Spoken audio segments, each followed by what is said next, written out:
Hello and welcome to this edition of SAC News. I'm Peter Yensco. And I'm Brenda Ramirez. Welcome to our weekly newscast on what's making news on the campus of Santa Ana College and the city of Santa Ana.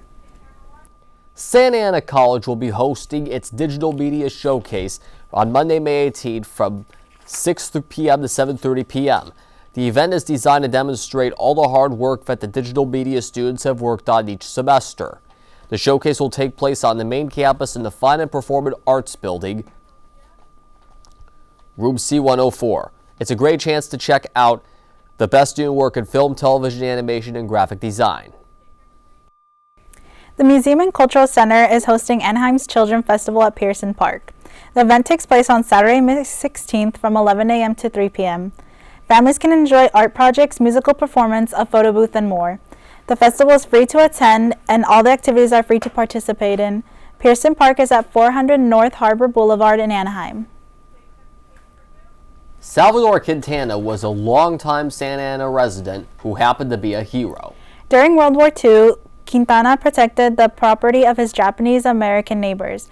Now Quintana's name and exploits are being memorialized at Santa Ana's newest park. SAC News' Kiara Shawley reports. People in Santa Ana gathered for the opening of Salvador Quintana Park. The city held a ribbon-cutting ceremony to celebrate the opening of the new park. The impact that I hope this will have is to bring our neighbors together, to provide a space for our families to be able to congregate without having the feeling of having to pay to do something with their young children, and also just a beautiful space. The park is named after Salvador Quintana, a Santa Ana resident known for helping Japanese American families during World War II. When the war was declared and our family was ordered to go to these internment camps, sell, purchase our family holdings, the farm, all the farm equipment, and he bought all of our property for $1. And then when the war was over in '45, he and my grandfather went to the bank and they reverse sold all of the property. But he got his dollar back, and we got our family property back. And he remained as a loyal employee in our family for 75 years. Salvador Quintana tells their history of how a Mexican man took care of a Japanese family. And that's love across communities that becomes one. That community is now called the Santanero community. It's all of us. So important to tell the story that we take care of each other here in Santa Ana. City leaders say the park gives people a new place to gather, play, and spend time outside. Community members say the park will help bring people together for many years. It's a great opportunity for the kids to come outside from their homes and play. This is great for them to step outside, use the space, all this space. So we're excited to use it. Reporting from Santa Ana, I'm Kiara Shawley, SAC News. Bowers Museum paid a special tribute to legendary Disney Imagineer Bob Gurr this past Sunday night. Gurr is recognized as the last surviving original Disney Imagineer. He was hired by Walt Disney in 1954. Fans gathered at the Bowers Museum in Santa Ana to hear stories about Disneyland's early history and Gurr's decades of work designing some of the park's most iconic attractions. His projects include the Disneyland monorail, the Autopia cars, and great moments with Mr. Lincoln.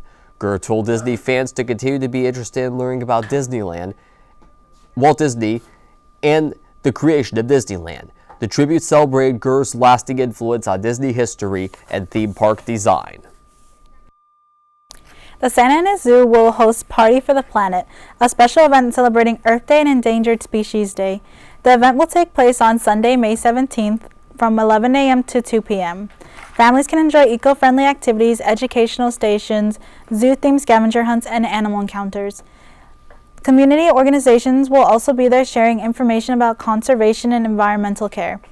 Admission is included with regular zoo entry, and Santa Ana residents can receive free admission during the zoo's third Sunday program with proof of residency. Zoo officials hope to inspire the community to learn how small actions can help protect the planet and endangered species. The city of Santa Ana is hosting another Coffee with the Mayor event this month. Residents will have the chance to speak directly with Mayor Valeria Mezcua in an informal setting focused on community conversation and connection. The event will include free coffee and pastries while supplies last, giving attendees an opportunity to relax, ask questions, and discuss topics that matter most to Santa Ana residents. Coffee with the mayor lasts from 10 a.m. to noon at the Santa Ana Zoo on East Chestnut Avenue. Community members of all ages are encouraged to attend. College students everywhere are entering the busiest weeks of the year. Between final projects, exams, and deadlines, it's important to stay focused but also take care of yourself. Mental health experts recommend creating a study schedule, getting enough sleep, and avoiding last-minute cramming. And they suggest asking professors or classmates for help when needed and to take short breaks to recharge. At Santa Ana College and Santiago Canyon College, our sister school, we have health and wellness centers which are there to support your physical and mental health. Here's to finishing strong and celebrating how far you've come this semester. Good luck to all students during finals week. GradCon is an annual event on campus that brings students together to prep for the big day, graduation. SAC News' Alexis Duran reports on all the pre-festivities.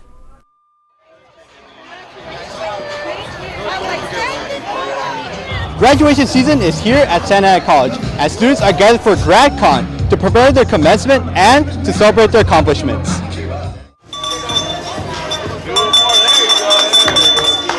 GradCon brought graduating students to Santa Ana College for a day focused on graduation, preparation, and celebration.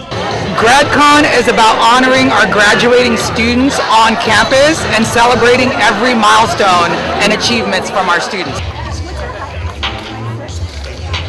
Students checked in across campus to pick up graduation materials, including diploma covers and cap and gown information ahead of commemorates. It feels good that I finally finished. I came straight out of high school. Now that I'm done, I feel so relieved, honestly. I feel proud of myself that I did it after all the years.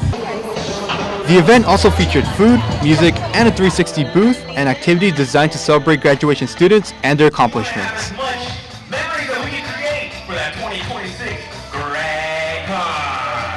We're here representing the University Transfer Center, and we're specifically celebrating our transfers who got admitted to a college or university. So we actually have this tradition of ringing the bell. So any student that's been accepted or admitted to a school, we usually have them ring the bell in our center, but we decided to come out here at GradCon.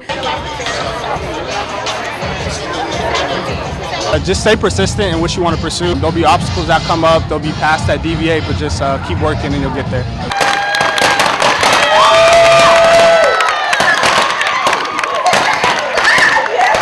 With graduation around the corner, students left today's event one step closer to walking across the stage.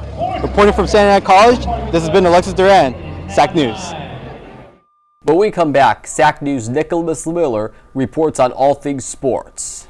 And our Pablo Savar went over to Central Mall main campus to see what's on the minds of his fellow Dons. Plus, we'll have your weekly weather forecast. Stay with us. You're watching SAC News.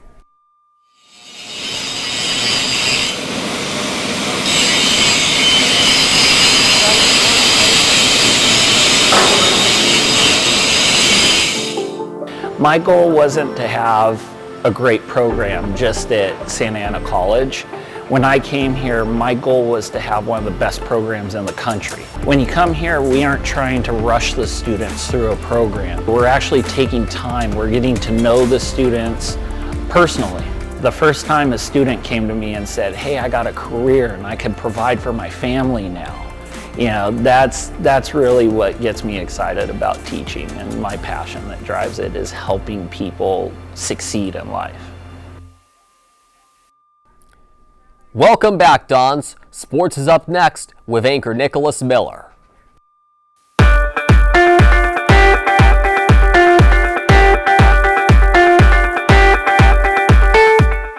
Welcome back to our SAC Sports Report. I'm Nicholas Miller. The Dons baseball team continued their playoff push this past week with a 2-game series against the Saginaw College Owls. Let's check out how they did. The Dons track and field was the scene for the Super Regionals. Here we go. The Dons started out round 2 of the playoffs by quickly taking the lead in the first inning thanks to a Ken Tomitaka RBI. The Owls will tie it up with an RBI single in the top of the third, but the Dons will not let the game stay tied for long, as Aiden Marquez will quickly answer with an RBI single of his own to regain the lead. Devils would go quickly as they came back in the top half of the 5th inning and hit 2 home runs of their own and added an RBI triple in the 6th. The Dons would come out hot in the 7th inning with a big 2-run home run from Barry Ronson, followed up by RBIs from Aiden Marquez and Evan Ryder to tie the game back up at 6. The Dons would enter the bottom of the 9th tied at 6 and eventually load the bases, which will lead to an Evan Ryder ground ball that will score the walk-off run for the Dons, taking Game 1 by the score of 7-6. Game 2 saw the Dons start out hot again with a Ken Tomitaka RBI single to jump out to an early 1-0 lead. Ken Tomitaka will send more runs across, knocking in 2 more. In the Dons' half of the 3rd inning with an RBI double, the Owls will score 2 runs of their own in the bottom half of the 3rd, but Nick Paletto will put the game out of reach with a long home run to give the Dons 4-2 lead. The Dons will score 2 more runs in the 8th inning to close out Game 2 by taking a final score of 6-2. That's all we got for this week's SAC Sports Report. We'll be back to update you on how the Dons playoff run is going as they match up against Fullerton College. I'm Nicholas Miller.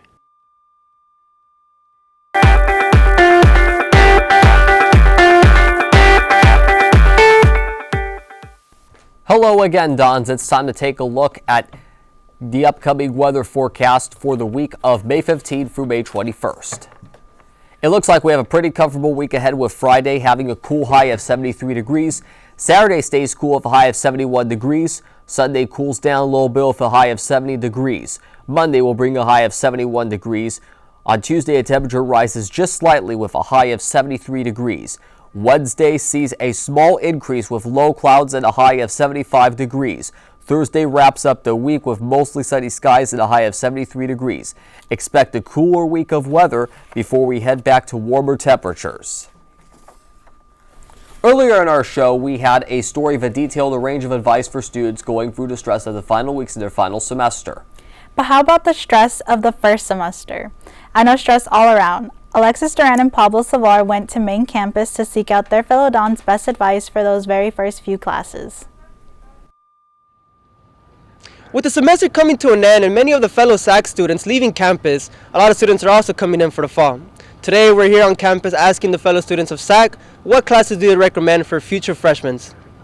The class I would recommend for future freshmen would be any journalism class. I think it's really enjoyable, especially depending on the degree you're looking to get. I am here for photojournalism, like mass media, so I definitely recommend it. It's enjoyable and it's not overly challenging to where it would be discouraging. I recommend, if anyone's coming in as a freshman and they're doing an engineering program, mechatronics engineering class from Takahashi is like the best course you could probably take.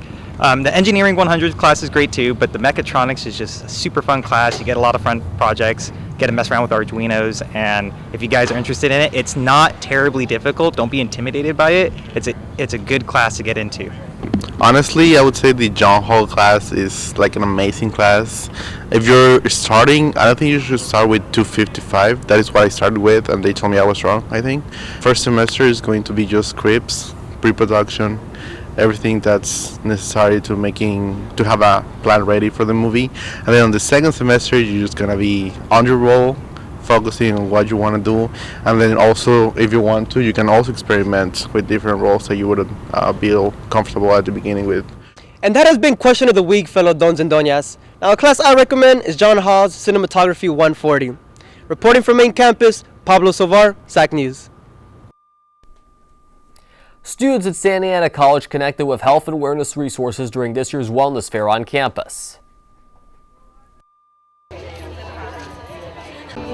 Community groups to Central Mall, giving students the chance to learn more about health services, wellness programs, and student support resources. Students visited booths throughout the event to ask questions, collect information, and connect with services available both on and off campus. Organizers say the event focused on helping students balance school, work, and personal wellness while building stronger connections across campus.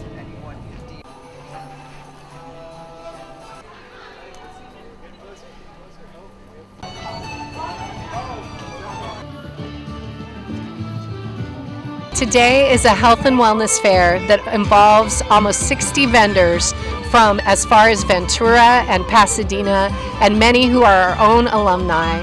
And the goal is to create a spirit of wellness and bring resources to our students that they didn't even know that we had. And this wellness fair highlights the importance of mental, physical, economic, social, intellectual, and spiritual wellness for all of our students to achieve their goals and to complete and fulfill their dreams. And that's it for this week's edition of SAC News. I'm Peter Yensco. Be sure to follow us on social media and watch previous episodes of SAC News on our YouTube channel. Have a great weekend. I'm Brenda Ramirez.